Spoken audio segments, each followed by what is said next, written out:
Item number 81. Yes, approve use of funds from State of California Mental Health Service Act for Diamond Isle Apartments, Anaheim.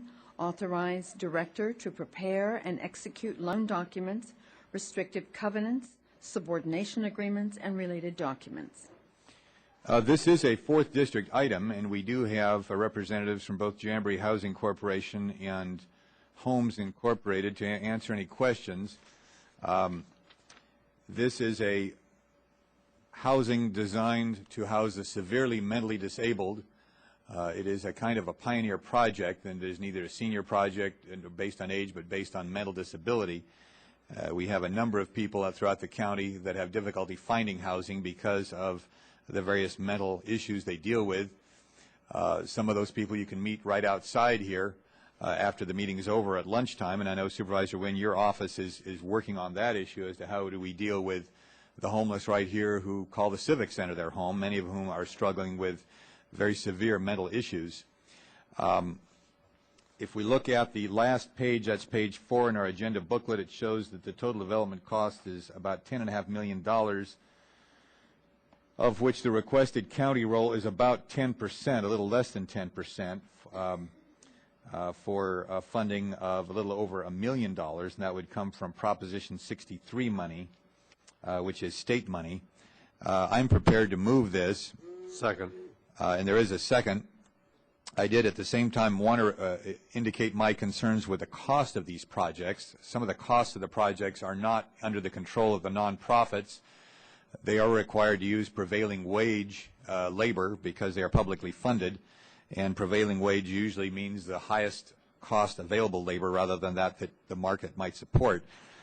I'm also concerned that even though all these are nonprofit organizations, that some of the fees, $500,000 developer fee, $500,000 for the architectural fee, I want to just make sure that the money is going in these projects to benefit those for which it's benefit, rather than excessive fees for those that might be involved in the project. Certainly architects are entitled to a great deal of money, including your husband, Supervisor Bates, but we want to make sure that these fees are reasonable and that they are based on the market. So I want to continue to monitor the fees involved internally with this, but I do support it. The City of Anaheim has contributed quite a bit of property for this. In fact, they're the main partner in this. And pending further discussion or questions, Supervisor Campbell, beginning with you, we'll have a vote on it. Go ahead. Yes, thank you very much, Mr. Chairman. I did want to compliment the City of Anaheim for contributing the land.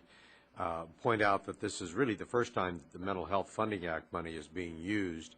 One of the efforts that we looked at last year when we were looking at the homeless issue is certainly there are some shelter situations and there are some transitional living situations.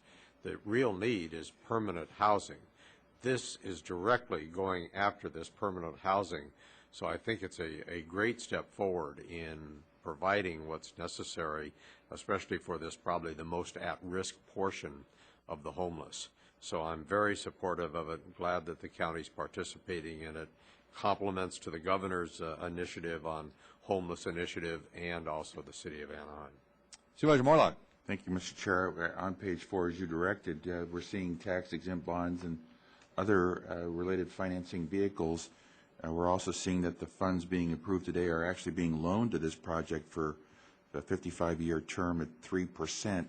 And I'm just curious about two things. One, does a project of this nature go through the Public Financing Advisory Committee, or is it considered just an internal function and not required? And then two, are there any incentives to pay the loan off sooner so we can use the money again for other projects? Two technical questions of staff. Good morning, Julia Bidwell, Deputy Director, Housing and Community Services. This does not go through Public Finance Advisory Committee. These bonds would be issued by the City of Anaheim, so they have their own process for issuing bonds.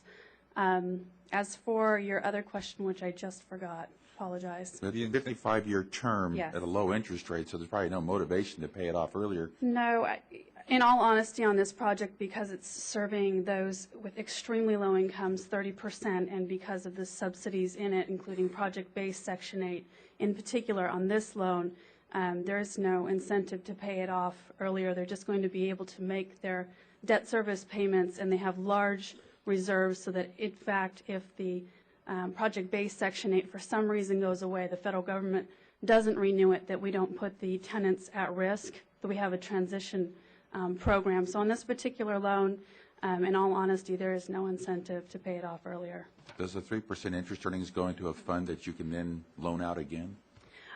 They'll go into a fund, and the residual receipts that we do receive, which will be extremely low on this project, but on other projects are higher, do go into a fund that we can loan again, and it becomes a portfolio, an asset for the county if it wants to bond against that portfolio, for instance, and borrow money against that. We can do that as well.